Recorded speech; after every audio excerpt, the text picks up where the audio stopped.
flies all over my studio at the moment. It's off these lights. So if you hear me banging stuff, another one dead.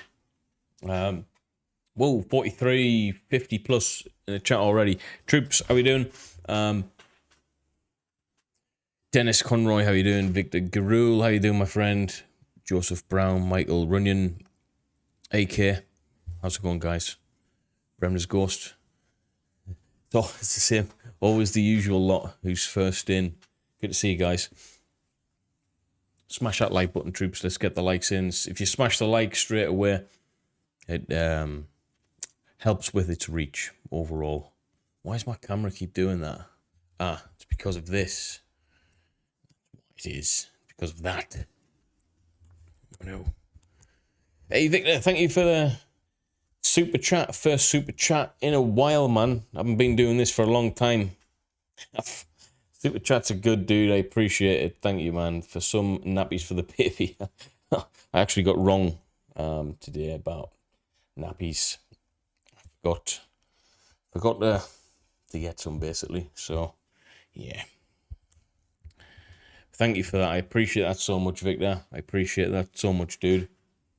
Helps out a lot, man. Bobby Hughes. Does the stream quality look okay? Haven't done this in a while, and I changed my settings slightly. So yeah, it might not be where it needs to be. If it's not, let me know. We can have a tinker and all of that good stuff. Bobby Hughes, Bojan from Croatia. Croatia's such a nice place. We're going to be getting into a bit of an update today. There's a few articles I want to read through. Main one being Russian officer flees to Lithuania, asks for asylum. It's quite an interesting one, that. Had reasonable success on that last video we did on the Ukraine update. So I thought, you know what? Let's tinker away at it again. Let's see if we can get something going with it again, with the updates, because it was a good part of the channel, actually. I enjoyed doing it amidst all of the other kind of stuff we did. I enjoyed doing the updates, okay? So I think we're going to stick to it more so now. And I'll be honest with you, I don't have a clue what's going on over there, and I kind of want to be able to hold a conversation with the whole thing, Ukraine, so it would be cool. Hey, Stefan. Hey, OMS. OHMS, how you doing, guys? Got some members in the chat. Ben Rosser. Hey, we've got a new member as well. Chris Welpen, to starting out, man. Got to start somewhere, brother. I appreciate your support, man. Victor Guru, by the way, I'm still getting on my people over it. I'm still getting on my people over in. Sorry, bro. Forgive my lack of intellect. I'm not sure what you mean by that. I might be reading it wrong. Did you get in trouble overnight? I've been there. Yeah. Tell me about it, man. Always in bloody trouble at the moment. But that's why I'm in here at like 11 o'clock at night in the UK. In a garage, chatting, chewing the fat. Let's get 100 likes, troops. If we can get close to 100 viewers, we'll get going on this. I really want to get into this. I was actually talking about this on Kick about 20 minutes ago. I am going to try and grow Kick for the streaming. Some things I'll probably better off on there. I don't know. We'll see how well this does tonight. But yeah, Kick Ryan Forrest is my name. All one word, Ryan Forrest. Go. I've put a link in the community tab. Click on it. Boom. Let's get some followers on there. Some stuff that I'll probably go on there from time to time. What I want to be able to do is just put my phone on and just boom, start streaming from my phone, if Kick even has that option. I think it does, without having to do thumbnails and all of that stuff. So that's why I want to utilize that, because Twitch is crap. Hey, Welton ST Wee, another member, 2 members and a $19.99 donation, man. That is, life's good before we even get started, man. Happy goes. Hey, Mr. Gaming, welcome to starting out. You doing that? That's awesome, man. How goes YouTube boxing? YouTube boxing is a strange one. I am signed. It's not Can't say who with or anything like that yet. I am signed. I've been signed a while, actually. So, but it's a tricky business. What I can say about the whole thing, although I'm not going to mention anything that I'm not allowed, because I wouldn't want to anyway. I'm not that kind of guy. But how it kind of works, and I don't like this part of it, but getting started into this type of stuff, you've kind of got to do it this way, unless you're a massive name. I don't like the fact that it's like, yeah, you're on, and it's like 2 weeks notice, or it's a week's notice, and it's like, well, for me, I've got no problem saying this. I'm not going to get up for something and train all year round when I've got a family. I've got 2 young kids who I have to look after, a YouTube channel that makes my money, literally puts food on the table, other forms of employment outside of YouTube that I have to do to get money still. All of that stuff, giving that up to say, oh, I'm going to train full time, is just not feasible. So for me to be like, 2 weeks, do I really want to get battered on 2 weeks? Even though I'd bat half of them, I don't want to go in there like I can keep to a reasonable standard of fitness, being physically fit all my life, but I am 35 years old nearly, and it's like, yeah, I can't keep to those high levels all the time. So give me an 8-week camp, give me 12 weeks notice of, yeah, you're fighting, yeah, I'll get into it. But it's just not like that. So it's not a criticism of it's not a criticism per se. It is the way it is. I understand my place. I'm a nobody in the YouTube boxing scene. So if it is going to happen, it's going to happen under those circumstances. And I can absolutely appreciate that and accept that. But I don't have to say yes to that.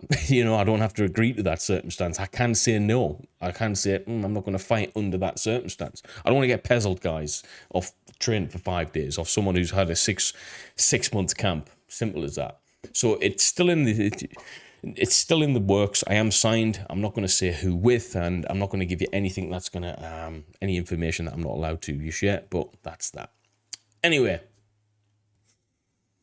back to 104 in the chat, 61 likes. Let's get 100 likes, troops. Victor, thank you so much for that super chat again. I'm having my friends and family bombard J. Paul about getting in the ring with you. Yeah, he's too big. He's too big of a plus, I'm like 40 pounds heavier than him. I'm like 16, 17 stone or something. The video doesn't do it any justice, but I'm 5'10". No, I'm 5'9", and 230 pounds or something. So 230 pounds of marine. But yeah, I mean, yeah, maybe he's lose 10 pounds. Maybe he's lose 20 pounds. I don't know. Yeah, I'll never get down to 175. But Chris, 5 pounds. British dude. Hey, man. Love your videos, dude. I hope you can. But do you think Ukraine can win against the Orcs? So whenever I was asked this question before, it would be like, oh yeah, absolutely. What does winning look like? That's the question. What does winning look like?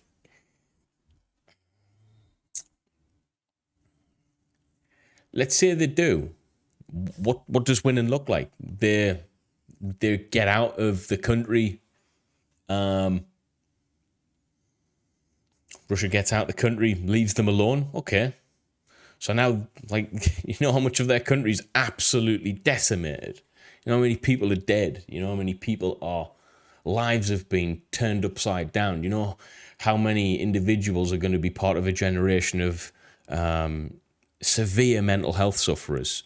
Do you know how much money it's going to take to reinvest in the infrastructure to get it up to just a safe standard of living again? And then you have to worry about if it would happen again. I don't know what winning looks like, even if Russia does get out now. It still looks bloody horrendous. So, hang on. There's a bloody fly in here. I think I've caught it. No. I don't know what it is with this garage at the moment. So yeah, I don't know what winning looks like. Yes, if I think yes they can, but it doesn't look good still. Still, it looks horrendous. Do you know what I mean? That's my take on it. I don't know if that makes any sense to you guys. That's kind of where I'm at. Thanks for your question, Chris. If you're going to do super chat, I can like the... Yeah, buddy. I can like the actual super chats now. That is pretty cool. I'm going to like all of these, man. I like yours. I can't like the members. Got some members in the chat. Troops. Mr. Gaiman. Ryan Forrest, are you a vet? Sorry for asking because I have a huge respect for our British military. I certainly am a veteran. Don't say veterinarian. This is my lid that I have with me all the time. Chad is your dad. My mates who are still serving give me shit. I don't care. I've been outside. Well, I've been outside regular service 6 years now. Outside of the services in one way, shape or form for 3. And I've got the best beret, best coloured beret, best cap badge on the planet. Royal Marines Green Beret. And I think they look absolutely awesome. You see some right throbbing berets, don't you? Some lads wear the lids like this. I don't know what I'm doing.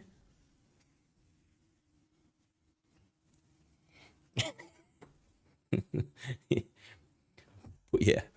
Got some Quezzies coming in. Sorry if I'm missing a few of these. Chris says, perfect answer. I don't think it can end in the near future. All the best, dude. All the best to you too, my good friend. Thank you very much for your questions, Chris. For starting off the super chat train of questions, which is bloody beautiful, man. Thank you. Mr. Gaiman, massive respect to you, my friend. Massive respect to you back, buddy. Cases Green Beret. What an honour. Yeah. Respect. Thank you guys. Wear your lid properly. OHMS, absolutely. James Stoughton, Tuscany, Arizona. I love Arizona. Great place. Bada boom. Here we go, troops. Let's get into this. Eh? Right. I will keep checking the chat, troops. You, me, sorry for the compliments. I hope I don't make you feel uncomfortable. Right, nah. Married 2 kids now. I don't really get uncomfortable. Actually, right, before we get into this, I need to tell you something that happened today. 120 views. Please forgive me for jumping off this actual update topic, but please give me a few moments. You need to hear this story. So I donate blood every 3 months. I have high hematocrit levels, high red blood cell count. So I donate blood every 3 months. It's a good thing. It's not just for my health. It's like it helps people. You know, I think at least 3 per donation. I'm not sure how many people it helps. About 3 people per donation at least, I think. So it's a good thing. I'm happy with that. So today I forgot about my blood donation, and I got a notification on my phone, my calendar. Yeah, blood donation, 30 minutes. I was like, oh god damn, I haven't had nothing to read today, and I was fasted for about 16 hours or so, which doesn't seem much to some of those serial fasters out there, but for me, I was ready for some food, man.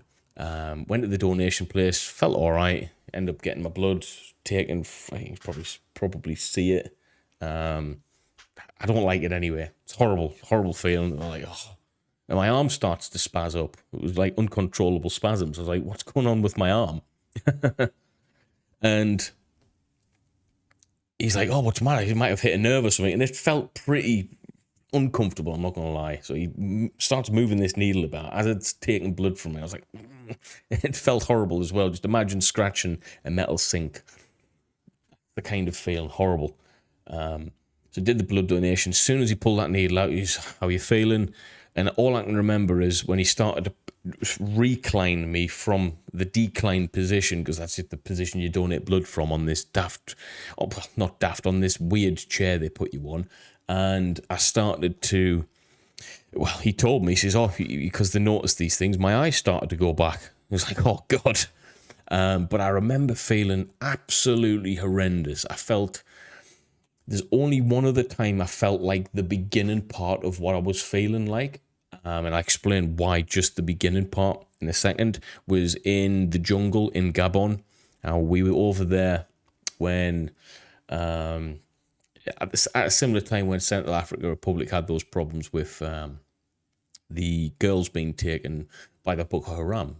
And there was a company of us Marines in the jungle with the French. I think it was a contingent of the Legion and the airborne soldiers. So we were there. One of the last days I was there, I ended up having what felt like I was going to faint at first, but then turned into like a bit of a seizure, which was euphoric, believe it or not. The beginning part, absolutely horrendous, nausea, instantly changed into euphoric. It was weird. So that was a pleasant experience because it ended quite nice. I just felt pretty good. But this time the first part felt exactly the same. My hands started like wanting to cramp up, and I feel it going through my body. But it didn't reach my face. When it reached my face in the jungle, that feeling, that's when I started feeling euphoric. But it didn't. It just went straight here, and it felt like I don't have anxiety, but it gave me horrendous anxiety. I was panicking, so they flipped me upside down, head facing the floor, to get the blood back. But I knew what was going on, even though I was not really fully compos mentis. I knew, I need to just calm down here. But I started having a massive panic attack. And then all these doctors came over and the nurses were like, it was very, very strange. All for giving blood, but effectively my blood pressure dropped. I'd nearly fainted, or kind of fainted. God knows what it was, but it wasn't bloody nice, I tell you. So yeah, I best book my blood donation for the next time, 3 months' time, so it can happen again. But I've got a special requirement now on my blood donation card to give extra rest at the end of donation. So I asked the question, how many other people have done that today? Out of all of the probably hundreds of people that said you were the only one. So yeah, doesn't matter what kind of background you have. Yeah, you can still cream it in, so to speak. But that's a little story anyway, troops. Sorry, I digress. This article, Kyiv Independent. We used to look at this quite a bit. So I want to do this the same way as I talked about it on Kick about an hour ago. Russian officer flees to Lithuania, asks for asylum. The difference with what I'm going to say now compared to what I said on Kick about an hour ago is changed slightly due to the context of the information I read further on down the article. But I'll just tackle it similar with that added context in mind. Now, I originally started off wanting to explain firstly the differences of the caliber of officers. And I started this out from the caliber of officers from, for instance, what I'm used to, what I can honestly speak from, i.e. the Royal Marines. The Royal Marines officers are fantastic. We can give them shit, but they go through twice the training, arguably more than twice as hard. Arguably, okay? They do the same commando tests, but harder, i.e. the 30-miler is navigated by them individually, as opposed to our 30-miler is navigated by a corporal. We've just got to crack on and just thumb up, bum and follow. So it's hard as it is. They navigate theirs. Faster times on some of the commando tests as well. So it's really tough. Then they do another training package the same length as the first training package of what we did to become an officer, doing all of the junior and senior command training. Okay, so it's bloody tough, really good. They've definitely earned and got the respect of the non-commissioned lads. 100%. I know that's not the same to be said in other militaries, but still, let's talk about NATO standard here. NATO standard of, or generally speaking, the standards are different, but generally speaking, NATO standard officers, pretty good. Okay, they go through thorough training, they go through thorough leadership training. They've got the respect of the men because they've done something a little harder and a little extra than the non-commissioned guys. Okay. But having said that, what we've got in place is a good structure, a good command structure in place to effectively aid the decision-making, effectively, on the battlefield for that said officer. And I am talking from an infantry perspective here. So, officers in NATO, Royal Marines, good standard. They've got good leaders below them in a troop, in a fighting troop, for instance, or a fighting regiment, platoon, whatever you want to call it. You've got leaders individually within each section as well. You've got corporals, you've got a sergeant who's in charge of effectively the platoon or troop as well. You've got lance corporals in charge of fire teams, and you've got senior individuals, senior soldiers. There's a level of leadership structure throughout, helping the command structure and the leadership qualities of the officer to be utilized more effectively. It really works. Now, Russia, getting back to this article, difference between the man in Russia, the officer. We've got guys who are in charge of the equivalent of fire teams, 3 and 4 men, sections, 6, 7, 8 men, and they're officers. Officers are in charge of these sections in position of the equivalent of what would be a corporal. Now, if you don't see the problem with that, in fact, let me know in the chat what you think the problem is with that. Let me know. Let me know what you think the obvious downfall of that setup is.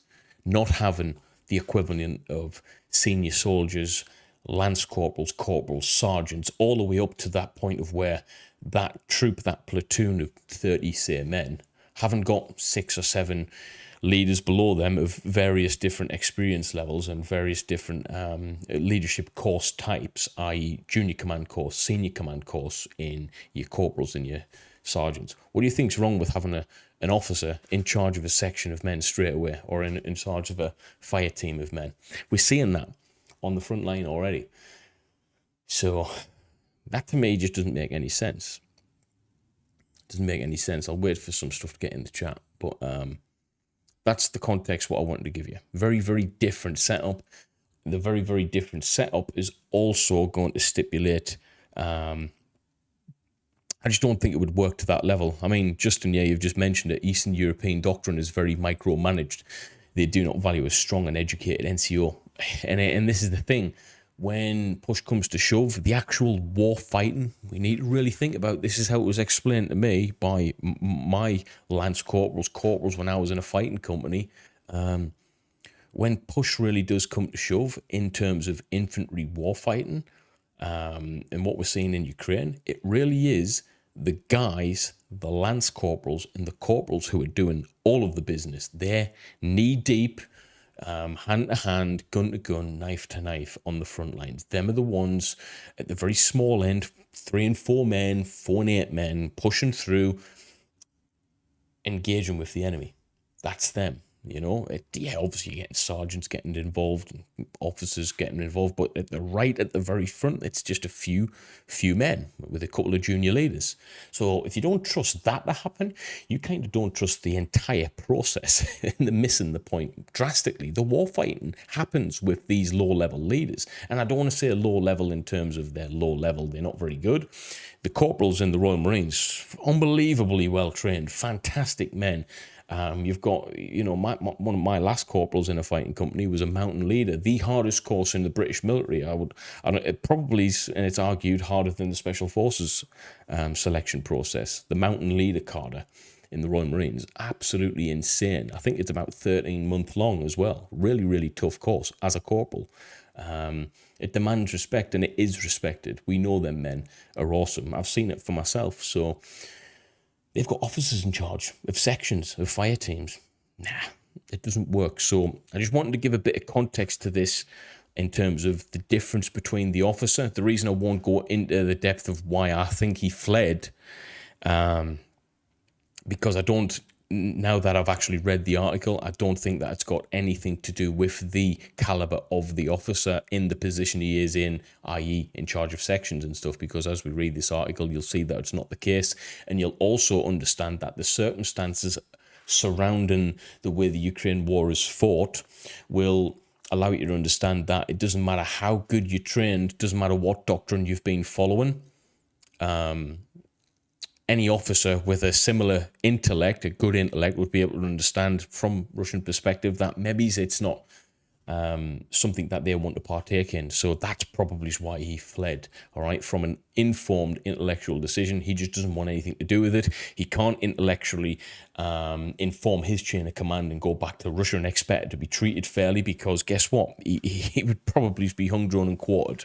Not literally, but you know what I mean. It's not going to be good for him, basically. So that's not an option. So he's fled to Lithuania, this said officer. So let's get into the article. Russian officer flees to Lithuania, asks for asylum. Again, talking about the context of this being a news article. I don't know what offence, and two guys with weapon systems, hands in pockets, head down, has anything to do with an officer. I know these are Lithuanian border guard officers patrolling the Belarus-Lithuanian border. But yeah, he's managed to get in and get in touch with a correspondent. Russian Lieutenant Ivan Korolev illegally crossed the Lithuanian border and asked the country's authorities for political asylum, the BBC reported August 11th. After entering Lithuania, Korolev managed to reach the country's capital, Vilnius, only to be detained by Lithuanian border guards on August 10th. That's the context. These are the type of guard who would be detaining him, and sent back to a border checkpoint where he managed to contact a BBC correspondent. That is crazy that he was able to contact them, but officer, probably a smart guy.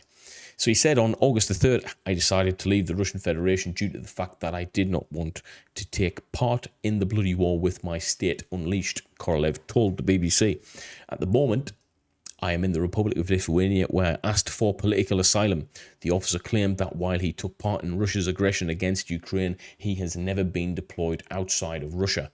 His positions as the deputy head of the warehouse of the accounting and operation department of the field artillery warehouse entailed supplying the troops fighting in Ukraine with ammunition, Korolev said. So, thank you, Craig Humphreys, for your super sticker, my friend. I appreciate that, dude.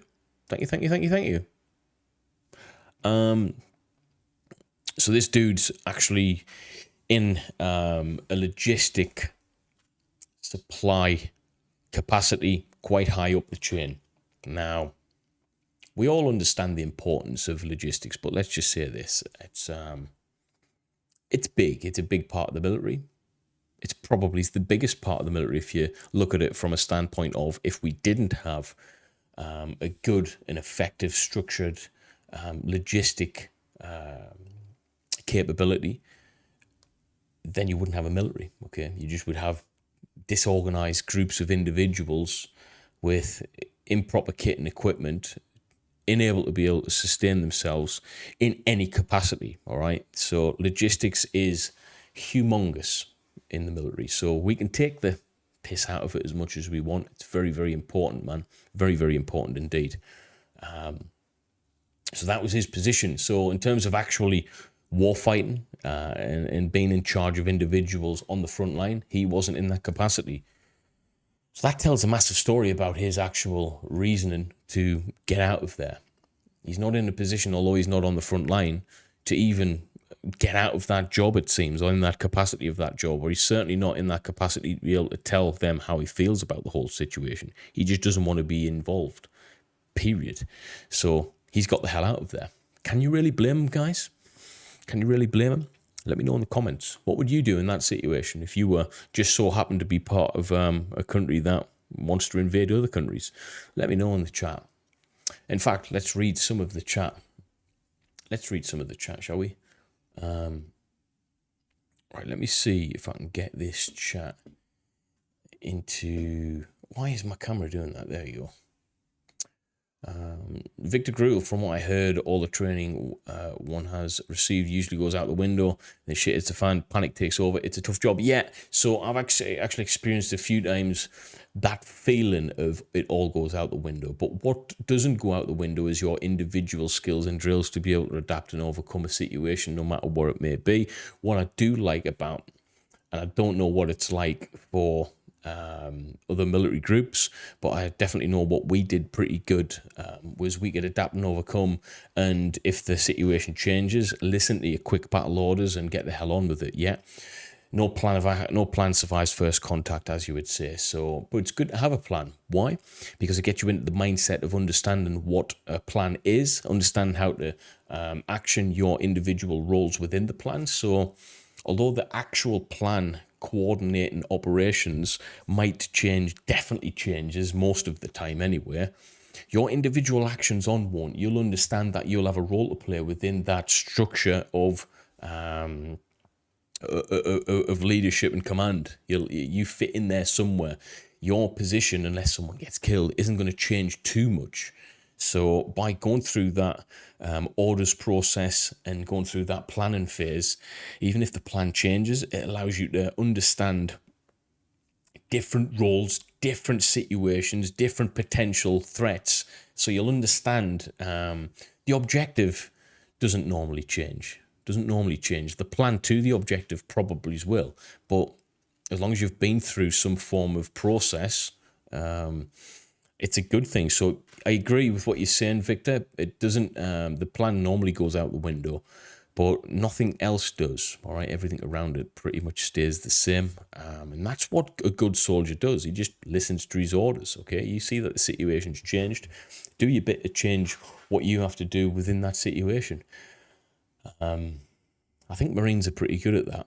Pretty good at thinking on our feet. Pretty good at having individual leadership skills, individual authority to be able to act upon that as well. It's pretty good. Good question, that. Thank you, Victor. Any more Quezzi's troops? Charles Stone, you are strong. I am strong like bull.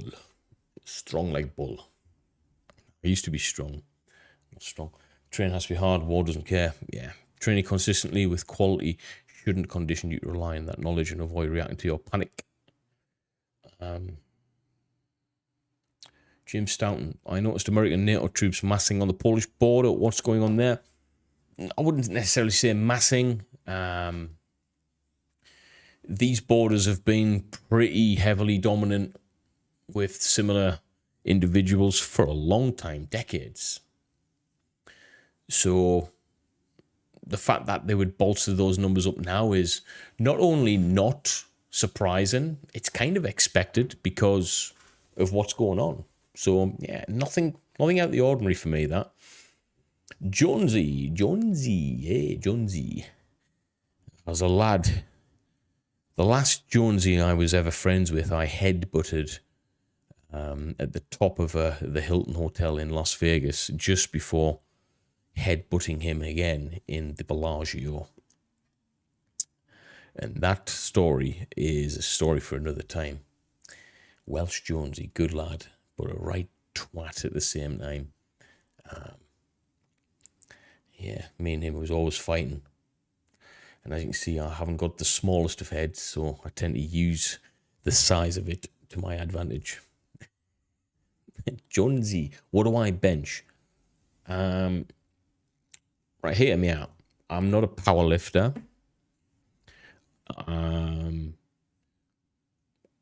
Strength, I don't know what I would rate my strength as. Above average. But I don't train for strength. And in terms of what I'd bench, I wouldn't know. I don't really focus on bench at all. I think it's those big compound movements don't really. Now, I'm not talking from a bodybuilding perspective of Phil Heath or anything, because them obviously know. But from my perspective, I get more out of dumbbells. I only ever incline dumbbells. I only ever do incline dumbbells and incline flies because you want the top part of the chest to get big. The lower part of the chest will get big anyway as you weight lift, but it's this part, so I always do that, and I stay away from bench. But if I was to do bench, honestly, I'd probably only put 45. I'm trying to put it into equivalents. Never more than 40 kilograms on each side. 40, 80, 100. I would never lift more than 100 kilograms on the bench because that's just I don't get any benefit from it. Hey, OHMS, you really helped out Arthur Ray. His channel has taken off. Ukraine has a digital network that is growing. Yeah, well, I don't know if I would. I don't know if I say, if I actually helped him take off. He does a lot of good content, a lot of good edited content. His information's brilliant, and he's good at what he does. So I think his channel's took off because he's, got to give him credit. He's just, well, he's definitely better than me in that regard, especially doing this kind of stuff. So yeah, he's a good guy. I like him. Hey, Arc FPS. But just on your bench press question, don't really bench press a lot. I'll do a lot of incline dumbbells. Incline dumbbells, get the 50s up, 50 kilograms, pretty easy now, to be honest with you. I can get full 10 of 50s. Yeah, pretty easy. Full 10 of 50Ks. That's after doing 2 or 3 sets as well. So, yeah. Yeah, it's all good, man. It's been a while. Last I seen you was on Luke's chat. How you been? Oh, hey, Ark, man. How you doing? Yeah, I'm doing all right, mate. I've got 2 kids and stuff now. Times changed. I lost the will to do these updates. Just the way it goes, isn't it? But trying to get back into it, trying to get the views up, trying to get all of that stuff up. So, but anyway, let's get back to this, troops. We're talking about an officer who left Russian Federation, basically. The BBC noted that Korolev's claims have not been verified, so that's where we got to. The artillery officer, so he's an artillery officer, but he's a logistics guy, he did work in a logistics warehouse supplying artillery munitions to the front line. So when you think, a lot to have on your conscience when you realize how much of the infrastructure and the hardware has been pounded onto Ukraine soil. That would have a lot on your conscience if you're that type of person, conscientiously. So his application was taken into consideration by the Lithuanian authorities. So he hasn't been denied, which is good. After which he was taken to a migration center in the town of Pobrad, not far from the Belarusian border. That's the only bad part, because Belarus and Russia, we all know the crack there, don't we? A number of Russian officers have fled Russia to seek asylum in European countries because of the ongoing invasion in Ukraine. So this is quite a common thing, it seems. And again, I'll ask you in the chat, can you blame the guy? Can you blame him? I would like to hear your thoughts on that. Dino says, is the Royal Marines fitness app any good, Ryan? I don't know if it's got anything to do with an individual in the Royal Marines doing it and having an input into the app, i.e. a PTI, then yes, it would be good because they're very good at what they do. If it's got anything to do with a civilian who works for the Ministry of Defence who's made that app for the Royal Marines, then I'm going to say no. It won't be good, because nothing's good that comes from civvy street thought pattern into the military, because they haven't got that military mindset. That's why, if you want to get fit for something like the Royal Marines, go with a coach who has been in the Royal Marines. There's someone on YouTube, Harry Shep Fitness is really good. Gets guys passing their prerequisites for commando training all the time.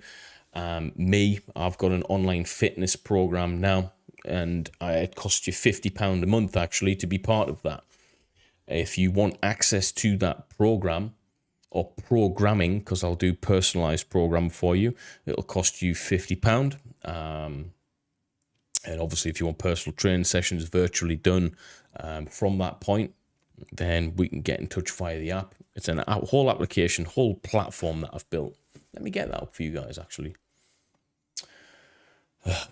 Why not? So yeah, actually, that's what I do. I actually train. I don't just train myself to look good. I train myself because I train other people as well. So, where are we at? Let me see. 2 seconds, troops. I'll just get this up for you. It's online, all online, and I, design programs, workouts, exercises, meals, nutrition, food, daily habits, all of that kind of stuff. We organize it through that. You speak to me one-to-one. Wasn't expecting to talk about that, but why now you've brought up the subject? Why not? Let me get you a link.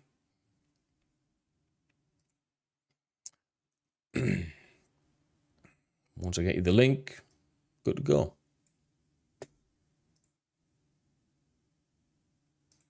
Right.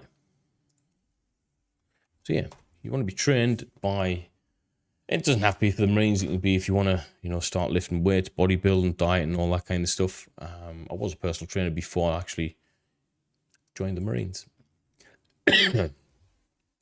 And I've got access to a lot of good individuals within the fitness industry who I can put you guys in contact with via that platform. So, yeah.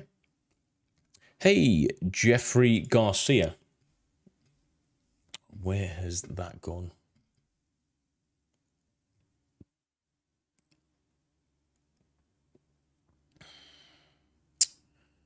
Where is this?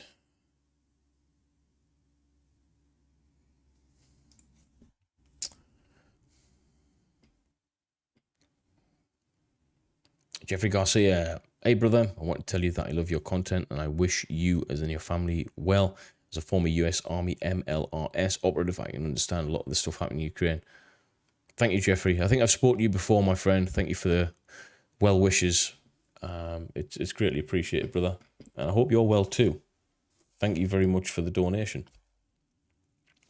I can't find my other software that I'm trying to bloody find for this. So bear with me, troops. Because I closed it like an imbecile. There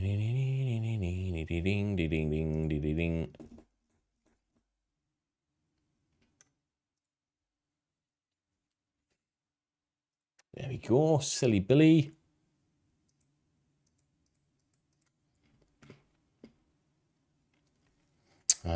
Sorry, lost my thought track there. Been on here for about 45 minutes. We'll start wrapping up with some questions and stuff. Thanks for all the members and things like that. Aussie T, welcome to the members, my friend. Thank you, my friend. Jeffrey Garcia again with another super chat. Legend. The officer fleeing the battlefield is a sign of how broke the Russian army is. Officers should set an example for everyone else in the battlefield. I agree. And if they're not, we need to look at, well, is there a bigger reason why other than just cowardice? Because guess what? He didn't come from a point of cowardice, if you think about it logically. Yeah, he didn't come from an act of cowardice because he was in the Russian Federation. So he was in Russia. He wasn't on the front line. He was just supplying. So from that standpoint, you've got to think, well, actually, he was... don't want to say a good place, but reasonably in a decent place. All right, probably got to go home every night. Aussie T, Q Bold, GTSY. Rank has its responsibilities and reward. I've seen some questions up here. What is it? Oh yeah, Jeffrey. I've answered yours. Thank you, Jeffrey Garcia. Jeffrey, legend man. Yeah, troops. If you want, in fact, yeah, I will end on this. Got 117 people in here. So most online coaches will charge about onwards and upwards of £200 a month, and it can be massively more expensive than that. I charge £50, $49.99 per month to have full access to an online training facility where I can personally design you training programs to fit around your individual goals. Just to put it into context, you get to speak to me daily. We'll have weekly one-on-one calls, which will be videoed as well, which will be free with your package. We'll talk about what you want to do, aspirations. Most people just want to keep fit and lose a bit of weight. All right, let's be real. But some of you have goals to join the military, get fit for your job, put on some muscle, want to get some good habits in, just want the nutrition sorted out, whatever it is. So that gives you access to that. Within that, if you want a bit more motivation, you can have access to virtual personal training sessions, virtual group sessions, virtual classes, all of that. That's what I do day to day. I'm an online coach. I haven't really spoken about that an awful lot, but that's what I do. And it is all virtual. So if you want to, just click this link. It will take you there. Once you've got access, you've got access. Then you get into it. You get to download an app. We've got an app and everything, fully interactive with me. And depending on your location and stuff, we have other people involved, and just give it a try. I think you're going to be impressed. Doesn't matter what age you are, doesn't matter what fitness ability you are or what fitness ability you want. There's always something that people need to change. And for me, when I first took up online coaching as a customer, all right, what I got out of it was my ability to reignite my passion for fitness and getting in shape. And don't be surprised with how quick you can get in better shape, okay? It's took me a couple of months to get in significantly better shape than what I was a few months ago, all right? Feeling good about myself. But I had to take advice from, guess what? An online coach, even though I've been in the Marines and done everything else. So, yeah, that's what I do. That's what I've built it. I've had professionals build that for me. Cost a lot of time and effort and money, and it's a fantastic bit of software and kit. So please consider clicking that link and just have a look. That's all I'll say. Just have a look. You don't have to buy. Just have a look at it. Because if you have a look at it, you'll understand how professional it is. You'll understand the dynamics in which we utilize different parts of the software to be able to give you a better, more interactive experience. And fundamentally, if you want to get fit, you're going to get fitter. If you want to get bigger, you're going to get bigger. If you want to get a cleaner diet, you're going to get a cleaner diet. We're going to work out your macros. We're going to have all of that on the system and software so you can just literally look at it. So it's an easy way to get in shape. And I'll be on your case, all right? Because I'll be your coach. So that's it. Check it out. Let me know if you like it on there. But I want to finish off on a little bit of advertising because I've got to, haven't I? It's my channel. I've got to. But troops, over 100 of yous in. We've had over 900 views for the first stream back. That's a bit of a success story for me. If you want to see a map study update, that kind of thing, or some more news, then let me know. I will do it. But please consider joining my Trainerize app and join Matrix Fitness. And that's that. Any more questions? If not, I'll see you later, troops. Thank you very much for stopping by. Thank you very much for the super chats. 4 new members. I appreciate you guys so much. I'll see you next time.